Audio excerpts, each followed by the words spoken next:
Qué gusto saludarles. Estamos en una emisión más de Sin Anestesia. Muchísimas gracias por sus comentarios.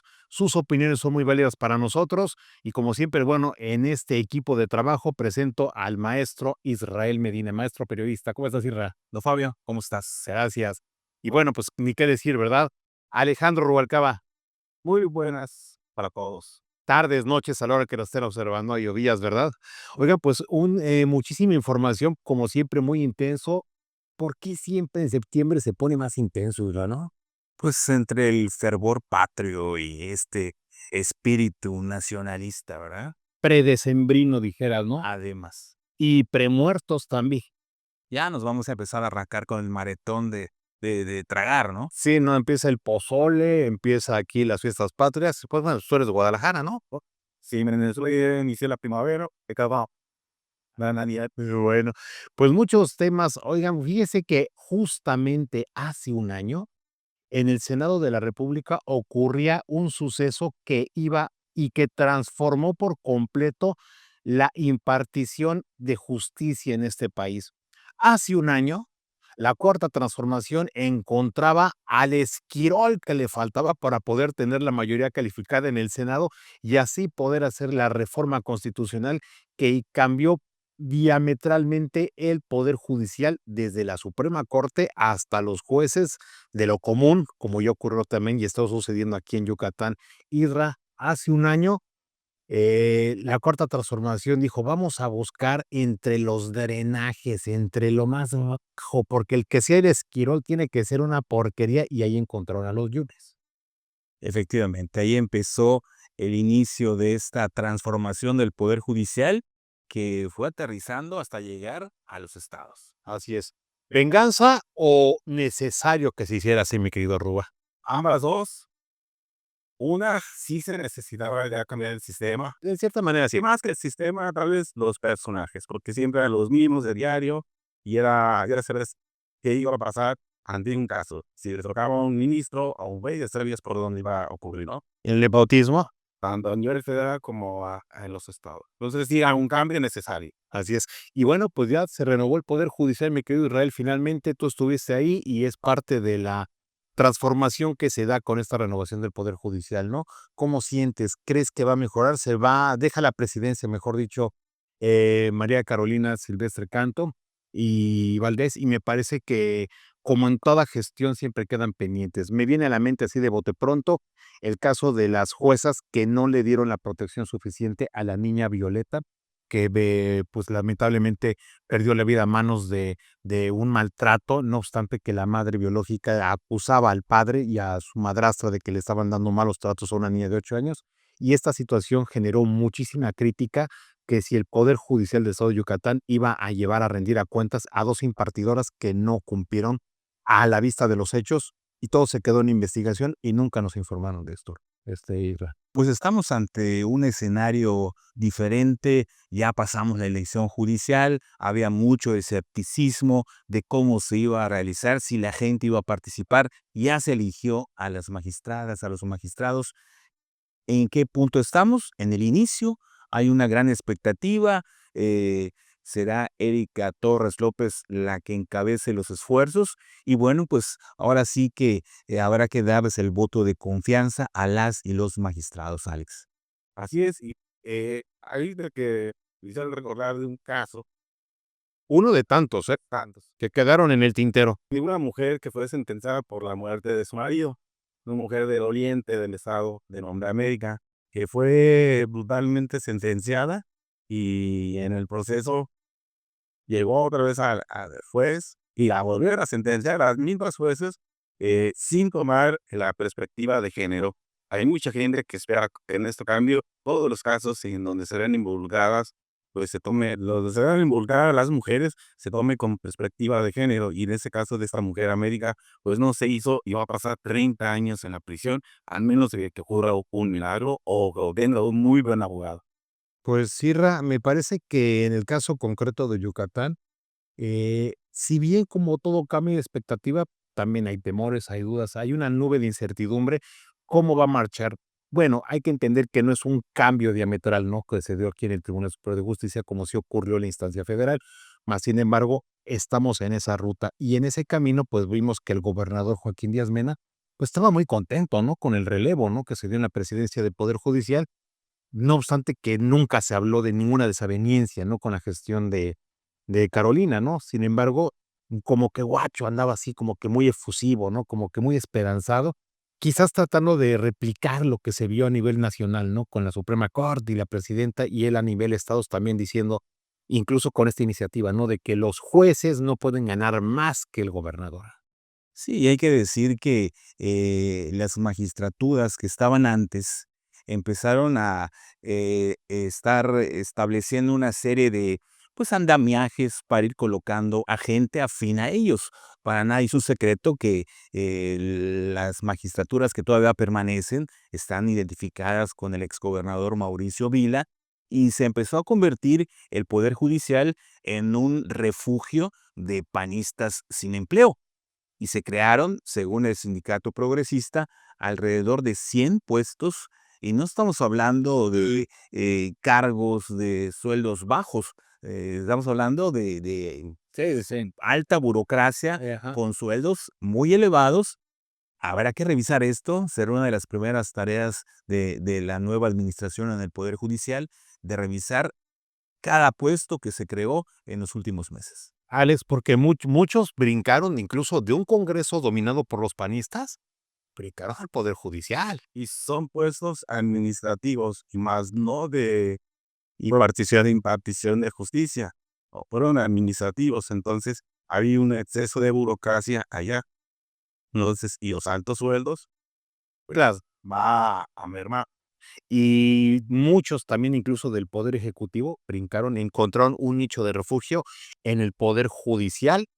¿Por qué? Porque, como bien dices, Israel, enteramente está marcada una línea de que varias magistraturas fueron promovidas en la administración anterior, ¿no? Y muchos de estos empleados saben que en cualquier momento les van a dar las gracias. Ujú. Muchos de ellos. Y además estamos hablando también de que muchos están esperando, pues, hasta las famosas pensiones doradas, ¿no? En estos tiempos donde, pues, así como se ven las cosas para el próximo año presupuestalmente hablando, se ve muy complicado, ¿no? Bueno, ahí va. Se ve y uno del PAN, pues ya se va el PAN, ¿no? Se va el PAN del Poder Judicial. No se fueron del todo, siguen ahí. Se esperaba que la reforma al Poder Judicial fuese completa, sin embargo, 6 de las magistradas y magistrados identificados con el PAN permanecerán 10 años más, 10 años, ¿eh? 10 años más cobrando pues unos sueldos de ensueño. Es ahí donde habrá que Y el gobernador le dijo: "A ver, ya, ¿no? Ya". revisar justamente esta reforma que se piensa enviar al Congreso del Estado para que nadie, jueces, magistrados, ninguno pueda ganar más que el propio gobernador. Es un tema interesante ver también cómo en el siguiente presupuesto se le asigna recursos suficiente al Poder Judicial para iniciar con la transformación. Uno de los temas que se habla mucho es la acumulación de expedientes. Hace falta gente que desahogue ese trabajo, porque estamos de acuerdo que no solamente No los quiere voy a decir, oye, sí, sí, sí, claro, pero sí faltan proyectos, dar recursos para la gente que hace la chamba, los que hacen la talacha, no funcionarios de alto pedorraje, ¿no? sí. Hay un movimiento que hicieron muy interesante en estos puestos. Si alguien tiene un puesto de secretario, crearon otro puesto con un nombre diferente, pero con la misma actividad, pero le pagaban más o menos dependiendo del caso. Si es amigo, pues le pagaban más. Si no, pues le pagaban menos. Y así en muchos puestos de todo el Poder Judicial crearon. El problema es que también en los jueces, federales, locales, magistrados, ministros, estamos encontrando que hay políticos de todos los partidos, ¿no? Sí, Del claro. PRI, del PAN, del extinto PRD, y que han encontrado, incluso que fueron candidatos hace 3 años, y que encontraron ahora en el Poder Judicial la oportunidad de seguir sirviendo a la gente, porque sí fui candidato a alcalde, ¿no? Pero yo soy licenciado en Derecho, y la convocatoria me permitió. Y vamos a encontrarnos que políticos que estaban siempre de saltimbancos, ya sea diputaciones locales, diputaciones federales, senadurías, alcaldías, etcétera, ahora van a ser jueces. Y creo que esa es la parte que a mí me brinca más, no sé tú, Ira, pero aquí en Yucatán, no, imagínate que un día salgan con que, pues no sé, no quiero dar un nombre en concreto, pero pues vamos a especular, ¿no? Que de repente te dijera, ¿qué crees? Que Renan va a ser juez. Oh, no, Seneto. Pero se está dando, ¿eh? Y en varios estados está ocurriendo algo así. Hay que poner sobre la mesa que esta reforma que se dio, que esta elección, que esta renovación fue a medias, fue limpiar a la cúpula, es decir, a las magistraturas, porque lo que viene en el 2027 va a ser la elección de jueces y juezas locales, que es ahí donde está atorado todo el trabajo. En las primeras instancias es donde los expedientes pues están acumulados. A mí me preocupa en verdad que incluso exdirigentes partidistas puedan acceder simplemente a esto de entrar a la estructura del poder judicial, e incluso, pues, solamente por tener la bendición de ya saber, ¿sí?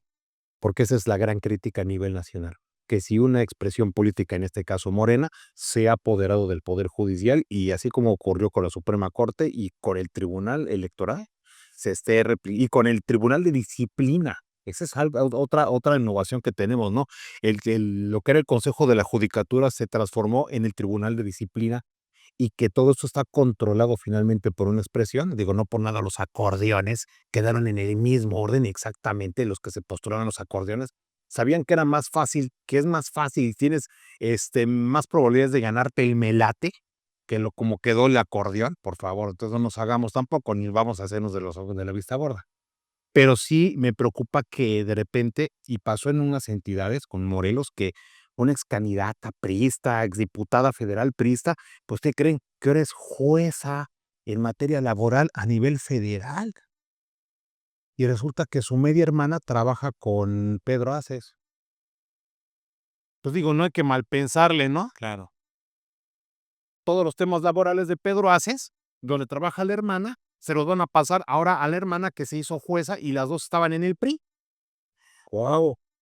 Tienes razón, no me preocuparía tanto que quienes lleguen o han llegado tengan un corazón que lata guinda, porque hay que recordar que en el pasado, cuando el PRI era el rey, pues también ponía gente afín. Como Genaro David Góngora Pimentel, que fue presidente de la Corte y era, pero ultra priista. Aquí lo que está en discusión es que las personas que lleguen sean con perfiles profesionales y que cumplan con la ansiada transformación del Poder Judicial. Si no, van a dejar pasar una valiosa oportunidad. Y el problema es que el Poder Judicial, en vez de transformarse para llegar a una justicia al pueblo, jueces electos por el pueblo para servirle al pueblo, porque eso es lo que nos han dicho en teoría, Nos lo vendieron así.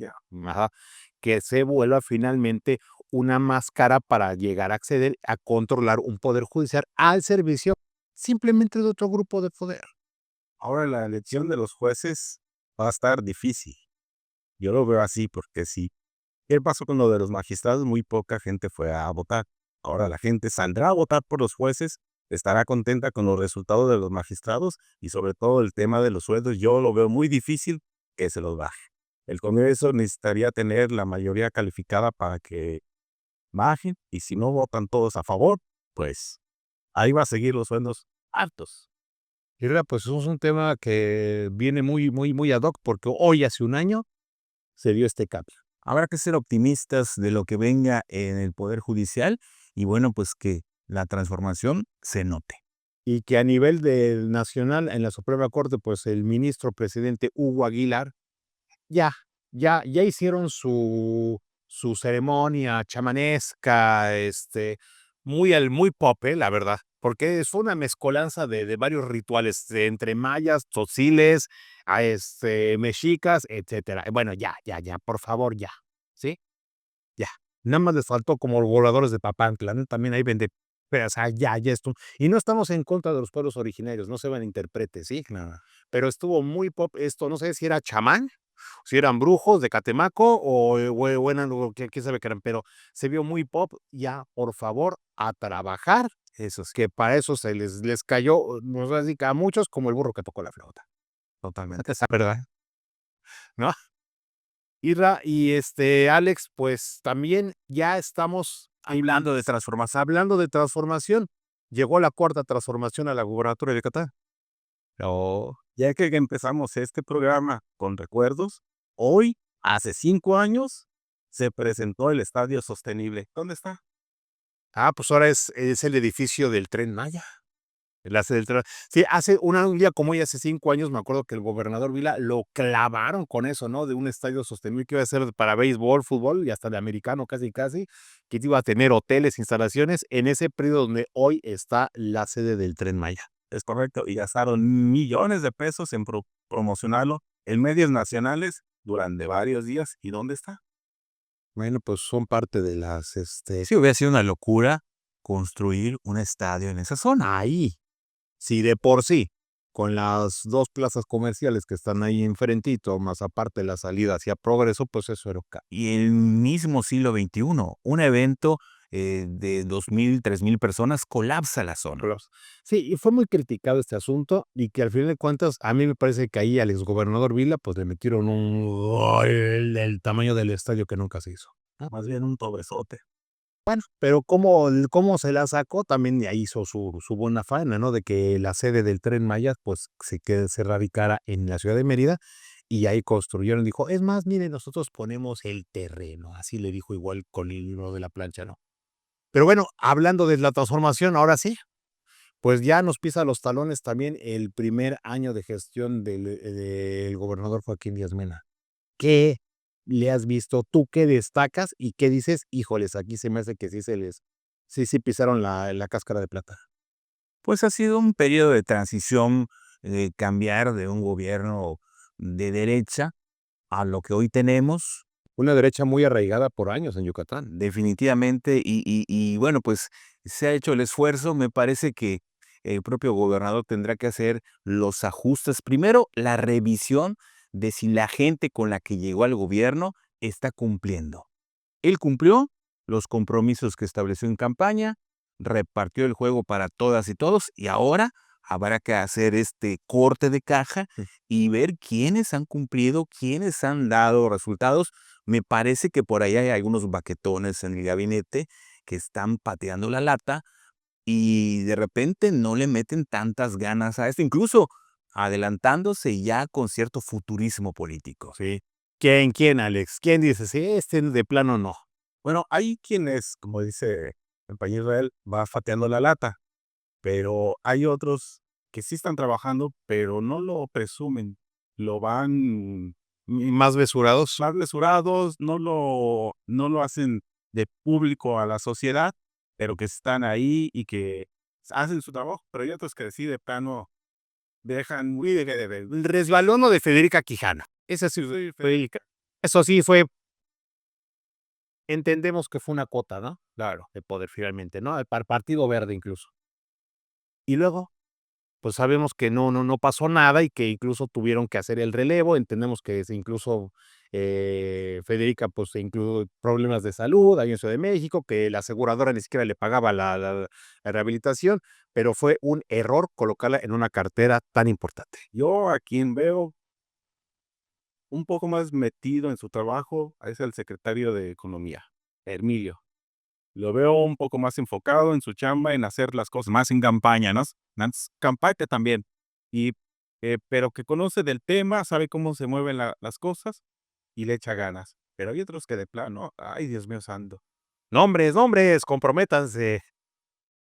Bueno, pues para nadie es un secreto de que hay figuras como por ejemplo el director de la JAPAI, Francisco Torres Rivas, Ay, siempre. que traen la ciudad entre los baches que se heredaron de Renan y las reparaciones que hace la JAPAI, que también hace que broten más baches. Hay una queja no solamente por eso.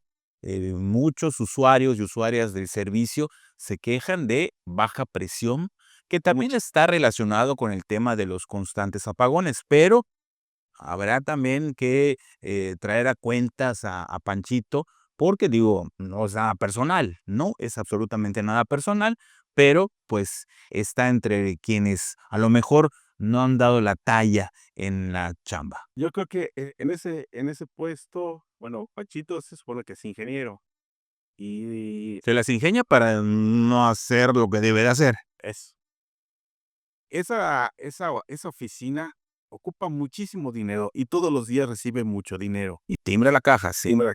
Pero le hace falta, no de esta administración, desde hace muchos años, inversión y mucha visión de mejorar el sistema de agua potable, porque seguimos con un sistema de agua potable como si fueran de los años 50. Los cárcamos, los sistemas son viejos, aunque vayan modernizando, no es lo último en el sistema para la distribución de agua para toda la ciudad.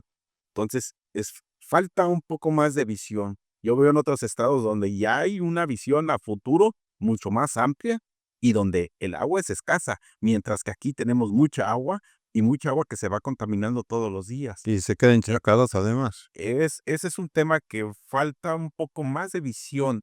Que no reutilizamos el recurso, no lo aprovechamos. No se aprovecha, pero de visión de cómo tratar el agua bien y de cómo distribuirla a corto, a mediano y largo plazo.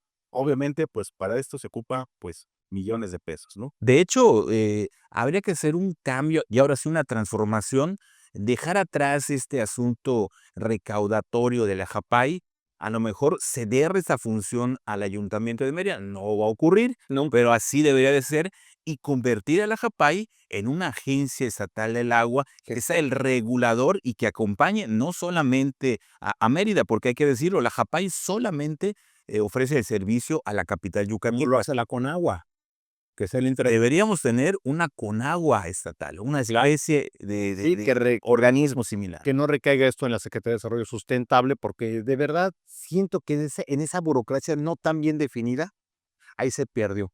Pero retomando el primer año de la 4T de Morena, ¿cómo sientes, Israel? Digo, las comparaciones son odiosas. El primer año de Vila, el primer año de Guacho. Vila estaba en una luna de miel hace un año, ¿te acordarás? ¿Por qué? Pues porque era el rockstar y empezaba y sus transmisiones y es de amigo, estamos viéndonos para acá, que se fue bajando esa intensidad y se fue volviendo más hosco, yo le diría así, Vila con el tiempo, pero no sé tú cómo sientes el primer año de Guacho, él cómo lo percibes. Algunos dicen que no lo ven tan cómodo y otros dicen que ya se empezó a sentar, otras, cada quien tiene una opinión según cómo ve la película. Me parece que en lo político requiere que lo arrope más su propio equipo. No digo que no esté ocurriendo, pero va muy de la mano con aquellos que están pateando la lata, porque de repente el gobernador ha tenido que entrar así que a los trancazos a resolver, incluso a hacer señalamientos a la oposición, cuando deberían ser las y los secretarios los que entren a hacer esa labor que de algún modo también desgasten el ejercicio del poder, de la administración. En este año, Alex, el gobernador pues le ha soltado 2 llegues durísimos a la administración de Vila. El primero, el de los médicos, ¿no? 24/7, desarticuló ese programa. Los cuchitriles, ¿no? Así es, dijo que eran unos cuchitriles y que los médicos ni se presentaban.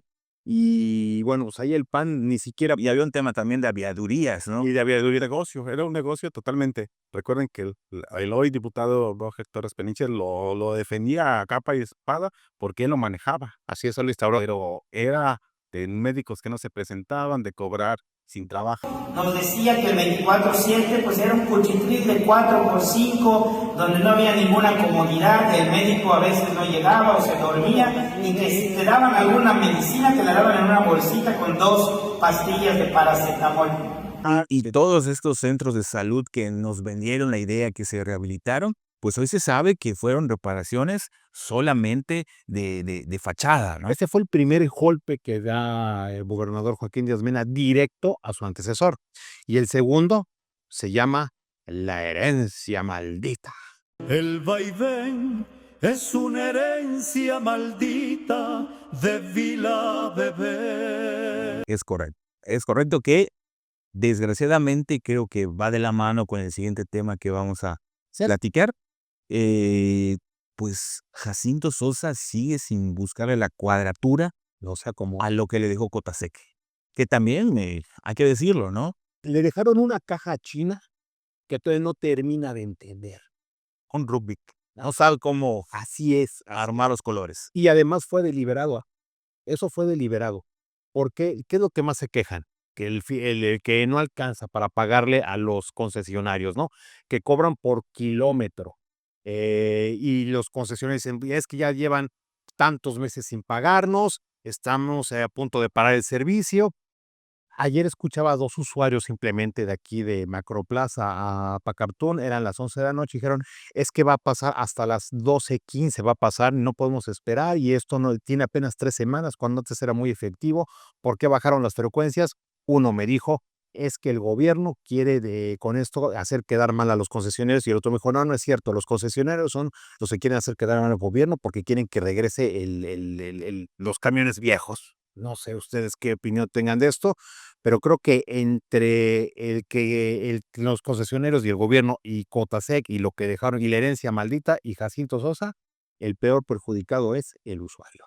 Definitivamente, tendrán que resolverlo ya, porque no se le puede seguir echando la culpa al pasado, o traigan a los del pasado a que arreglen esto. Rendir cuentas. Lo tenemos aquí al ladito, en Quintana Roo.